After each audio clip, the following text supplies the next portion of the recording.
¿Por qué algunas películas te enganchan desde el primer minuto y otras te hacen mirar el reloj a los 10? Tal vez no lo sabías, pero hay leyes, sí, leyes, que rigen cómo debe escribirse un buen guión. Y si se rompen, el desastre está asegurado. Hoy te voy a explicar las 8 leyes inmutables del guión de cine, según el guionista y profesor Blake Snyder, y por qué siguen marcando la diferencia entre un éxito y un fracaso. Y dato de color, la octava y última regla, en realidad, es de Steven Spielberg. Primera ley: salva al gato. Esta es quizás la ley más famosa de Blake Snyder y también la más mal interpretada. Salvar al gato no significa literalmente rescatar a un gato de un árbol, sino mostrar una acción concreta que haga que el público conecte emocionalmente con el protagonista desde el comienzo de la historia. Es decir, tiene que hacer algo que nos diga vale la pena seguir a esta persona durante 2 horas. Este momento puede ser valiente, noble, gracioso, entrañable, ingenioso o simplemente humano. No tiene que ser perfecto ni heroico, pero sí cercano, representable o admirable de alguna forma. Funciona porque el cine es emocional, no lógico. Necesitamos querer que el protagonista gane, incluso si no estamos de acuerdo con sus métodos. Si el guión se toma un momento para construir esa conexión, todo lo que venga después tendrá más peso. Y si no, corremos el riesgo de que el espectador se desconecte. Blake Snyder subraya que incluso los personajes moralmente grises necesitan este momento. El salva al gato se puede adaptar para mostrar vulnerabilidad, carisma o incluso una lógica torcida pero coherente. Pensemos en Pulp Fiction. Jules y Vincent son asesinos a sueldo, pero su conversación sobre hamburguesas y masajes es tan natural, divertida y humana que no podemos evitar disfrutar estar con ellos. Más adelante, cuando Jules perdona a un ladrón en el restaurante, vemos que tiene principios. Ese es su salva al gato, su código moral interno, aunque sea inusual. Otra película donde podemos verlo bien representado es Erin Brockovich. Erin es grosera, ruidosa y no tiene filtro, pero cuando ayuda a una familia afectada por la contaminación, entendemos su motivación. Lucha contra la injusticia, no importa cuán ruda sea. Esa acción compasiva y valiente nos gana y queremos que venza. Un ejemplo donde está mal hecho es Batman vs Superman. El Batman de Ben Affleck aparece como un vigilante brutal que marca a criminales y los deja morir en prisión. No hay contexto emocional que justifique esa transformación hasta mucho después. En lugar de simpatía, genera frialdad. Es un personaje sombrío, pero sin el ancla emocional que lo vuelva querible, como sí lo logra Nolan con Bruce Wayne en Batman Begins. No se trata de mostrar que tu personaje es bueno, sino de darle una acción significativa que nos revele quién es y nos haga querer ver qué le pasa. Puede ser un gesto pequeño, una decisión moral o incluso una contradicción interesante. El punto es hacer que nos importe. Segunda ley: el papa en la piscina. Este es un truco más que una ley. Trata sobre cómo presentar la exposición, es decir, toda la información de fondo que el público necesita para entender la historia. ¿Quién es quién? ¿Dónde estamos? ¿Qué ha pasado antes? El problema es que si la exposición se presenta de forma aburrida, el espectador desconecta. Por eso Blake Snyder dice que la clave es hacer que la exposición ocurra mientras pasa algo visual o interesante. La idea es esta: si vas a dar datos, hacelo mientras el espectador o el lector está entretenido por otra cosa. Snyder la llama así por una anécdota que leyó sobre un guión real llamado The Plot to Kill the Pope. El guión tenía una escena donde un personaje explicaba una gran cantidad de información histórica y política sobre la Iglesia, el Vaticano y amenazas internacionales. Todo eso podía haber sido un monólogo tedioso, pero no lo fue. ¿Por qué? Porque mientras el personaje daba toda esta exposición, el Papa estaba nadando en una piscina. La imagen es tan sorprendente e inusual, el Papa nadando mientras un cardenal le da un briefing sobre seguridad, que el espectador se mantiene atento. No porque la exposición en sí sea fascinante, sino porque la situación lo es. Ese contraste hace que la escena funcione y eso es exactamente lo que esta ley busca: usar una acción llamativa para camuflar la información. Funciona porque en el cine el cómo importa tanto como el qué. Podemos aceptar toneladas de información, siempre que no parezca que nos están dando una lección. Si mientras nos explican algo estamos viendo una pelea, una persecución, una escena de comedia o algo inusual, nuestro cerebro absorbe la información sin aburrirse. Es algo que hizo por ejemplo el director de Misión Imposible 2 en la conversación entre Ethan y su potencial novia, que iba a ser originalmente un monólogo aburrido entre los dos y termina siendo una persecución de autos chocándose, volcando, etc. Un ejemplo de una buena película como es Inception, cuando Cobb le explica a Ariadne cómo funcionan los sueños dentro de sueños, no están sentados en un salón de clases, están en las calles de París y a medida que habla la ciudad se pliega sobre sí misma. Lo que dice Cobb es muy técnico, pero el espectáculo visual hace que todo fluya. No sentimos que nos den un discurso, sentimos que vivimos el mundo que nos explica. Algo mal hecho es La momia del 2017. En los primeros minutos, Russell Crowe interpreta al Dr. Jekyll y nos da una exposición larguísima sobre la villana Amanette, su pasado, su castigo, todo con imágenes recicladas y voz en off. No hay acción ni situación llamativa que acompañe la información. Es una lección de historia aburrida que interrumpe la narrativa. La película aún no nos ha atrapado y ya nos está explicando cosas que todavía no nos importan. Cada vez que tengas que explicar algo, pensá en cómo hacerlo dinámico, visual o irónico. Que los personajes estén en movimiento o en tensión o en una situación insólita. Como diría Snyder, poné al papa en la piscina. Tercera ley, el doble mambo jumbo.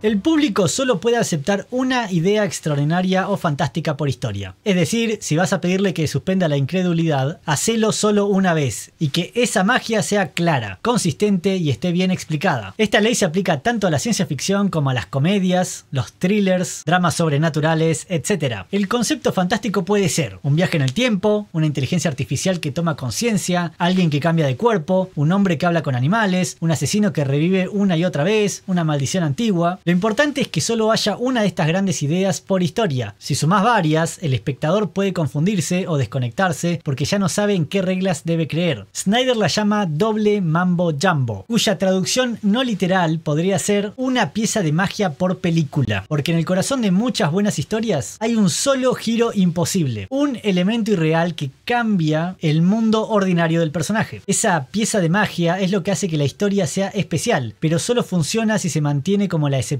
no como la norma. Cuanta más magia metas, más explicaciones necesitas. Y cuanto más tengas que explicar, más se enfría el vínculo emocional con el público. La historia se vuelve cerebral, no visceral. En El Día de la Marmota, por ejemplo, la película tiene una sola pieza de magia. El protagonista revive el mismo día una y otra vez. Nunca se explica cómo funciona, ni falta que hace. Todo lo demás, el pueblo, la gente, las reglas físicas, es realista. Eso permite explorar el arco del personaje sin distracciones. Si además hubiera habido extraterrestres, viajes al pasado o clones, el corazón emocional se perdería. Por otro lado, en Jupiter Ascending, la protagonista descubre que es la reencarnación de una reina espacial, es perseguida por alienígenas, hereda la Tierra, tiene ADN de abeja y es rescatada por un híbrido lobo ángel. Todo eso en los primeros 40 minutos. Cada 5 minutos hay una nueva idea fantástica y ninguna tiene tiempo para asentarse o emocionar. El resultado es un batido incoherente de conceptos que abruma en vez de maravillar. ¿Se puede romper esta ley y que funcione? Sí, pero es muy difícil. Para romper esta regla con éxito, necesitas que el público ya confíe en tu universo o en tu tono narrativo. Hay dos formas en las que se puede romper. Con mundos serializados, como el universo cinematográfico de Marvel, al tratarse de franquicias con múltiples películas, el público ya conoce y acepta muchas piezas de magia. El problema surge cuando una sola película intenta meter varias sin preparación, como Los Eternals, que presentó a nuevos héroes, dioses y alienígenas, desviantes, celestiales y reglas de intervención, todo a la vez. Incluso con la marca Marvel fue demasiado. También en comedias absurdas como Everything Everywhere All at Once. En este caso, la acumulación es parte del tono, pero para que funcione, la película debe establecer desde el principio que las reglas son locas. Esta película lo logra porque combina una estructura emocional clara con caos visual y justificado. El público entra al juego porque la locura tiene corazón. Hace que tu mambo jumbo sea especial. Si es un viaje en el tiempo, que todo gire en torno a eso. Si es una maldición, que esa sea la excepción. Cuando introducís demasiadas ideas fantásticas, ninguna se siente importante. La magia no brilla cuando hay demasiados trucos en el escenario. Cuarta regla, laying pipe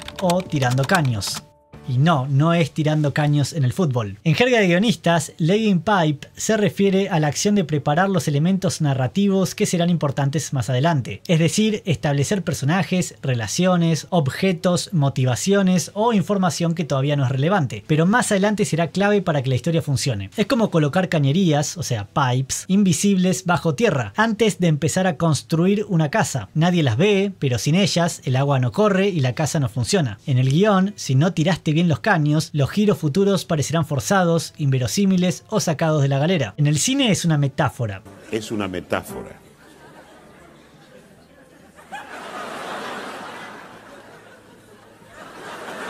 Estás instalando conexiones que aún no se ven, pero que luego van a permitir que la historia fluya. Lo importante es que el espectador no se dé cuenta de que le estás instalando caños. Si se vuelve obvio que una escena solo existe para dejar información, entonces la narración pierde ritmo. Y si no pones esos caños, los giros más adelante se sienten falsos o sin sentido. Funciona porque las buenas historias no improvisan, construyen causas para justificar sus efectos. Cuando un personaje toma una decisión, cambia de actitud o resuelve un conflicto, el espectador debe sentir que todo tenía una lógica previa. Esa lógica es lo que el guionista sembró sin que lo notemos. Veamos dos películas que sufren por este caso. Minority Report es una gran película, pero tarda casi 40 minutos en llegar al conflicto central, que Anderton sea acusado de un asesinato que aún no cometió. Durante ese tiempo, Spielberg y su equipo nos explican qué es precrimen y cómo funciona, cómo se ven las visiones de los precogs, quiénes son los jefes del sistema, qué tramas políticas hay detrás, el trauma del hijo desaparecido, la adicción de Anderton, su divorcio. Toda esta información es valiosa y está bien construida, pero el guión se detiene demasiado en preparar el mundo antes de lanzarlo al conflicto, lo cual puede cansar al espectador menos paciente. Mi novia Polly es una comedia romántica que funciona muy bien en términos generales, pero que dedica todo su primer acto a establecer que Ruben es neurótico y odia el riesgo, que su esposa lo engaña en la luna de miel, que vuelve a Nueva York deprimido, que su mejor amigo es un desastre social, que Polly es espontánea, que él odia los maníes o cacahuates del bar, y todo eso ocurre antes de que empiece el verdadero conflicto emocional o romántico. Es como si el guión se justificara durante media hora antes de contar su historia. Resultado, pierde ritmo y energía desde el arranque. Por otro lado, Volver al Futuro es una clase maestra de cómo tirar caños sin que nadie lo note y mientras la historia ya avanza. En los primeros 10 minutos ya sabemos esto, que Marty es un adolescente común que quiere triunfar con su banda, que el Doc Brown es un inventor excéntrico, que Marty odia la mediocridad de sus padres, que el reloj del pueblo se detuvo hace décadas, que el DeLorean es una máquina del tiempo, pero todo eso se nos presenta durante escenas activas, divertidas, llenas de movimiento. Marty llega tarde a la escuela, discute con el director, habla con su novia, cena con su familia y todo eso nos da contexto. Cuando el DeLorean lo lanza al pasado, ya estamos adentro. El conflicto arranca a los 20 minutos, sin que sintamos que estuvimos esperando nada. Tirar caños no significa frenar la historia, significa esconder bien la instalación mientras ya nos está llevando a alguna parte. Un buen guión no nos dice espera que te explico todo, nos dice subí al auto, ya te vas a ir enterando. Quinta ley,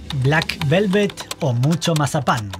Esta ley trata sobre el exceso de elementos similares dentro de una historia. Cuando un guionista repite el mismo sabor, tono, tipo de escena, emoción o conflicto una y otra vez, el resultado se vuelve empalagoso, como un postre demasiado dulce. El espectador se cansa, se satura, desconecta. No importa cuán buena sea una escena, si todas son parecidas, se anulan entre sí. Snyder le da dos nombres a esta ley, pero los dos significan lo mismo. Black Velvet es una metáfora culinaria. Es una torta de chocolate muy densa y cremosa. Si te sirven una porción pequeña, es deliciosa, pero si te dan 6 porciones seguidas, acabás empachado. En español se traduciría como mucho mazapán, un dulce rico pero pesado. En exceso abruma, lo mismo que el dulce de leche, riquísimo pero nunca demasiado. Una historia tiene que tener variedad de texturas narrativas. Si todo es drama, o todo es comedia, o todo es romance, o todo es tristeza, el efecto se diluye. En Rebel Moon tenemos mucho de esto. No es solo su guión cliché o su falta de desarrollo, es que todas sus escenas están empapadas del mismo tono monótono y solemne. Todos los personajes están heridos, rotos, tristes o enojados. No hay humor, ni ligereza, ni una sonrisa. Todo es cámara lenta, frases grandilocuentes y miradas intensas. Incluso cuando hay acción, el ritmo no varía. Es como un martillo golpeando siempre en la misma frecuencia. Y lo peor, no conecta emocionalmente. No porque el dolor sea falso, sino porque no hay contraste que le dé dimensión. Es como escuchar una canción que solo tiene el estribillo. Suena fuerte, pero te agota. El Rey León es un ejemplo brillante de cómo evitar el exceso de mazapán con dulce de leche. Es una historia trágica, la muerte de Mufasa, el exilio de Simba, la culpa y la traición de Scar, pero el guión nunca se regodea en la tristeza. En medio de ese drama encontramos humor con Timón, Pumba, Azul, las hienas, ternura con Simba de cachorro, romance con Simba y Nala, acción en la estampida y el combate final, y momentos épicos como la revelación de Rafiki, la visión de Mufasa. La clave es la variedad emocional, por eso el Rey León no agota, sino que atrapa. El público no quiere solo acción, o solo tristeza, o solo drama. Quiere una experiencia completa. Un buen guión sabe cuándo dar, cuándo pausar y cuándo respirar. Si todo es Black Velvet, al final no saboreas nada. Sexta ley, cuidado con el glaciar. Esta ley critica una trampa narrativa común en los thrillers, películas de catástrofes o cintas de suspenso: el peligro que avanza lentamente. Es una amenaza que teóricamente se acerca, pero no parece hacer nada concreto durante gran parte de la película. Snyder lo llama el glaciar porque es un enemigo que avanza muy lento. Y eso mata la atención. El público no teme a lo que se le promete, sino a lo que ve. Si me decís que un volcán está por hacer erupción o que un virus mortal está por llegar a mi ciudad, eso solo no alcanza. Necesito ver consecuencias, necesito ver gente afectada, ciudades colapsando, decisiones morales difíciles, impactos reales en los personajes. La amenaza debe sentirse urgente, inevitable y cercana. Dante's Peak trata sobre un volcán que va a entrar en erupción. Pierce Brosnan es un sismólogo que intenta advertir a los habitantes de un pueblo que ignoran el peligro. Claro, el problema: durante más de una hora el volcán no hace nada. Solo hay pequeños indicios, temblores, humo, alguna muerte aislada, pero el conflicto real, la erupción en sí, llega muy tarde. Resultado: una hora de espera en la que el espectador no siente verdadero riesgo. El peligro existe, sí, pero es invisible. Avanza lento, no lo sentimos como amenaza. En Outbreak, Dustin Hoffman enfrenta la propagación de un virus letal, y nuevamente la narrativa se basa en que algo terrible está por ocurrir, pero tarda demasiado. El virus amenaza con expandirse, los científicos investigan, los militares hacen cosas, pero los personajes importantes no están en peligro inmediato. Y cuando el peligro sí los alcanza, el espectador ya está algo anestesiado. El virus es más idea que acción. Nunca se siente como un villano real. La amenaza debe ser inmediata, que afecte pronto y de forma directa a alguien que nos importa. Debemos ver desde el inicio las consecuencias de esa amenaza. ¿Qué pasa si el volcán explota? ¿Qué pasa si el virus gana? Mostralo, sentilo, no lo prometas, cumplilo. Un gran ejemplo es Tiburón. Spielberg entendió esto a la perfección. La película no muestra el tiburón durante buena parte del film, pero lo sentimos desde la primera escena. Una chica muere brutalmente en el mar en los primeros minutos. Vemos el peligro, sentimos las consecuencias. Las víctimas siguen apareciendo. El tiburón ataca más de una vez y lo hace con violencia. La amenaza se mantiene presente, no como promesa, sino como realidad. El pueblo entero está en riesgo. El conflicto no es abstracto, no es podría pasar algo, es está pasando algo y va a empeorar. Tiburón es el antiglaciar, una amenaza inminente que afecta directamente a personajes que nos importan y obliga a tomar decisiones difíciles desde temprano. Un volcán que podría explotar en algún momento no asusta. Un virus que algún día se va a propagar no tiene tensión. El público necesita urgencia, consecuencias visibles y personajes afectados ya mismo. No prometas el apocalipsis, mostralo. Séptima ley: el arco de la alianza.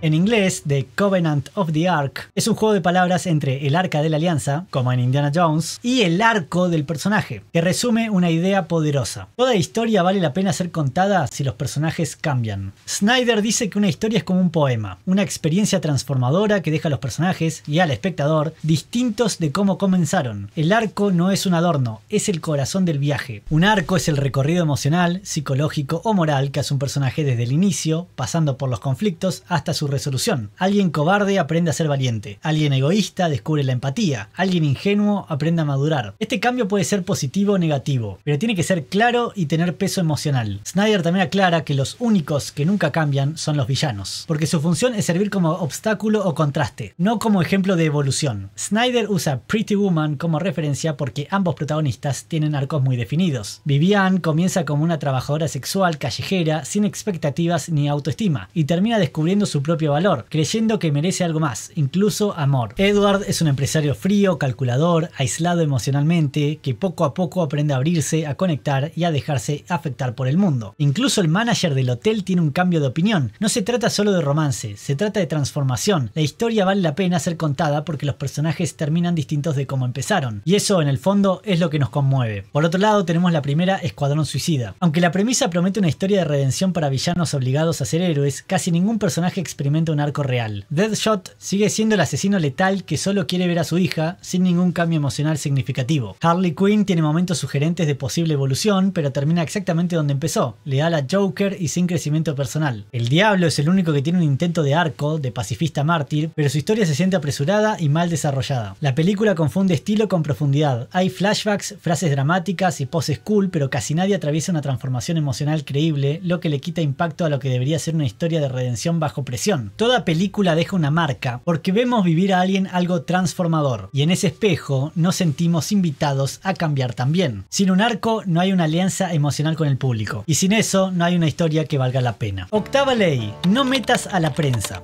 Snyder dice que esta ley se la enseñó Steven Spielberg mientras trabajaban juntos en un guión llamado Nuclear Family. Spielberg fue tajante: nunca metas a la prensa arruina la magia. Y aunque suena radical, tiene mucho sentido narrativo. En una película de ficción, especialmente cuando hay elementos fantásticos, la presencia de periodistas, noticieros o cobertura masiva puede romper el hechizo que la historia está tratando de construir. El cine es un acto de suspensión de la incredulidad. Cuando metés cámaras, micrófonos y reporteros en escena, le recordás al espectador que lo que está pasando debería estar en CNN y no lo está. Entonces el público empieza a preguntarse: ¿dónde está el gobierno? ¿Por qué no hay militares? ¿Por qué no está todo el mundo hablando de esto? Y con eso la premisa se desmorona. Spielberg destaca E.T. como un modelo perfecto de esta ley. Un niño encuentra un alienígena, lo esconde, lo protege, lo ayuda a volver a casa. ¿Y la prensa? ¿Los noticieros? ¿Las cámaras? No existen. Spielberg mantiene la historia íntima, emocional, infantil. El mundo exterior está ahí, pero desenfocado. Si hubiera aparecido un ejército de periodistas, el vínculo mágico entre E.T., Elliot y nosotros se habría roto. La decisión de Spielberg no es realista, pero es emocionalmente correcta. Por el contrario, Shyamalan construye en Señales una historia sobre la fe, la familia y la invasión extraterrestre. Y al principio funciona, todo se siente misterioso, contenido, amenazante, pero a medida que avanza la película, empiezan a aparecer clips de noticieros, periodistas en todos los rincones del planeta y cámaras grabando ovnis. ¿El resultado? La historia pierde foco. De ser una amenaza íntima, pasa a parecer una catástrofe mundial mal cubierta. La tensión se diluye, ya no estamos con los personajes, estamos viendo televisión con ellos, y eso rompe la inmersión. Las leyes que recopiló Snyder no son fórmulas mágicas, pero sí recordatorios de cómo conectar con el público de forma efectiva. Cuando una película las ignora, algo se rompe: el ritmo, la empatía o la tensión. Cuando las respeta, no importa si es una comedia, un drama o ciencia ficción, sentimos que la historia funciona. Si tienen otros ejemplos de películas para alguna de esta ley que crean que funciona mejor, déjenmelo en los comentarios. Si les gustó el video, déjenle un like, que a mí me ayuda un montón, y si les gusta el resto de mi contenido y lo ven, pueden suscribirse, que para ustedes es gratis. Muchas gracias a los miembros de mi canal por seguir bancando este proyecto, y para cerrar les recomiendo el análisis que hice, las otras reglas esenciales de cómo escribir un buen guión de cine y de cómo escribir un buen personaje. Nos estaremos viendo con el próximo video y ¡corte!